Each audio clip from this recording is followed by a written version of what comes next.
In the air, everywhere in the Gulf of Tonkin, you're listening to Big Jim Edwards on KRIS USS Oriskany, Armed Forces Network.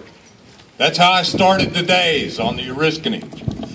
But my love of veterans goes way back. My family, I am third generation Navy. My grandfather worked his way up and ended up commanding ships, and he was at Iwo Jima, Okinawa. He was on the armistice group or the battle group that went into Tokyo Bay for the signing of the surrender. My father was a radioman on board the Idaho, and he got the message that Pearl Harbor was being attacked. My Uncle Jimmy was a B-17 pilot, shot down over Germany 18 months in a Luftwaffe POW camp. My Uncle John was at Bastogne. My Uncle Bill was a radioman in the Navy. I had a long heritage of Navy, and veterans all of my life taught me lessons of courage and honor and commitment. I wanted to go into the Navy, and I asked my dad and my granddad, could I go into the reserves? And this was Vietnam. This was 1964. And they said, no, but guess what? No.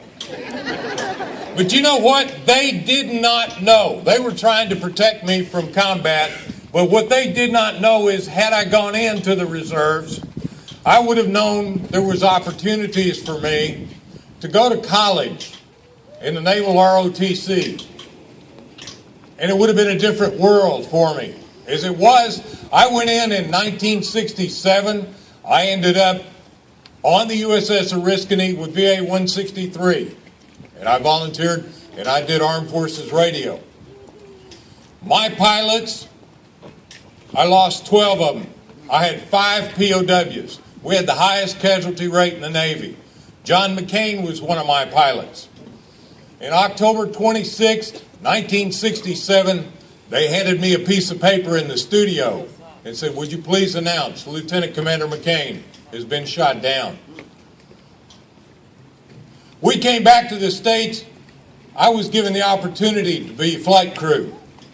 And my pilots taught me again courage and honor. And they taught me an important lesson. Never quit flying the plane. Never quit flying the plane. And always they lifted me up. When I left the Navy, I went down to the University of Texas and I got a degree in finance. And I remembered, never quit flying the plane. I was a straight A student. And I will tell you that the Navy made me into a man. The Navy was the best thing that ever happened to me. And so I say to young men and women today, don't do what my grandfather did. Don't let people talk you out of the service, because it's the best thing in the world that can possibly happen to you. Little did they know. When I wanted to become a pilot, I found an ex-Navy commander. And the first thing he said is, train, train, train. You learned that in the Navy. Over and over again. And he also said, never quit flying the plane. But my story goes deeper. Because when I got out of the Navy, I was spit on. I was called baby killer. I was treated terribly. And many of you know exactly what I'm talking about. So my story is, I pulled it in. I never let anybody know I was a veteran. I never participated till about 10 years ago. And I found out my squadron, VA 163, had a reunion. And I went, and I saw guys I hadn't seen in 50 years, and it came back. Honor, courage, commitment, and continuing the movement. In 2015, I was asked to do a radio show. And they said, well, what's your qualifications? And I told them, Armed Forces Radio. I started doing radio. Grew up here in Dallas when I was 16. I'd been on KRLD. I'd been on WFAA. And they said, can you start and help us? And I said, when? She said, now, tonight. And she said, tell a funny story. And I said, okay.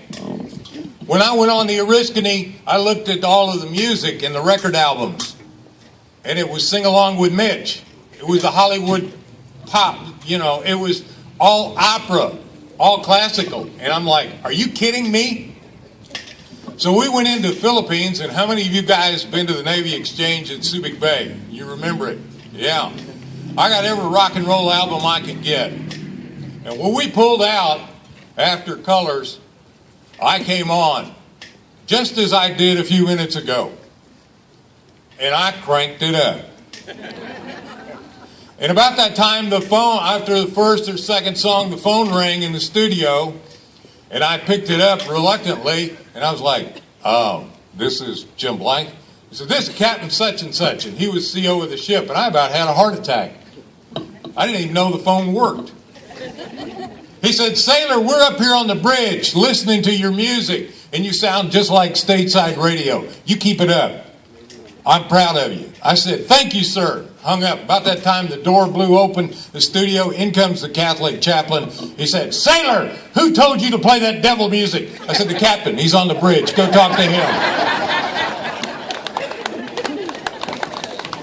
And getting involved with Alliance for the Brave, and I'm also a certified senior advisor, I found out some things that, just like my grandfather didn't know, that he did not encourage me to go in the service. I found out one of the biggest things that veterans don't know is they don't know. They don't know what wonderful things are available to them. If I've had one, I bet I've had a dozen people that I've talked to. They couldn't hear. And after I shouted to them, I said, where did you lose your hearing? Artillery commanders, World War II, in Korea, Vietnam. I said, go to the VA. They said, no, we're going to get hurt. And I said, no, go to the VA. They got hearing aids. They got disability. The VA in Dallas is one of the best in the United States. And I'm so thrilled to get to know Pastor because he is the CFO of the VA. They don't know what's available to them in terms of some of the benefits. They don't know how to continue the mission and how we come together as brothers and sisters who are in arms. So I say to you, continue the mission, continue the commitment, continue the courage, continue. And when you say to me, thank you for your service, welcome home, I say thank you. But you know what I say? It's not about me. It's about these young men and women today who are serving. 2 weeks ago, I was aboard the USS Truman, about 100 miles off the coast of Florida, during fleet exercises. I was invited out, and we're doing a TV show. And I was so impressed with the commitment of these young men and women. And I interviewed quite a few of them. And the education that they're getting. One lady, she said, I've got 2 years left to go in the Navy for my 20, but I've only got one course left for my PhD in psychology. The young men and women who are serving today deserve the very best America has for them, just as we deserved it in the 1970s, but didn't get it. Now I hope America understands, don't turn your back on the veterans. Don't turn your back on those who have decided to save and help and be a part of keeping you safe.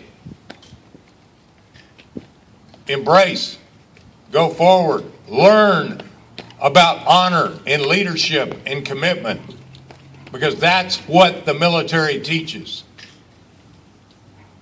So I say to you again, it's not about me. It's about the young men and women who are serving today. And let's stand up for them. Thank you.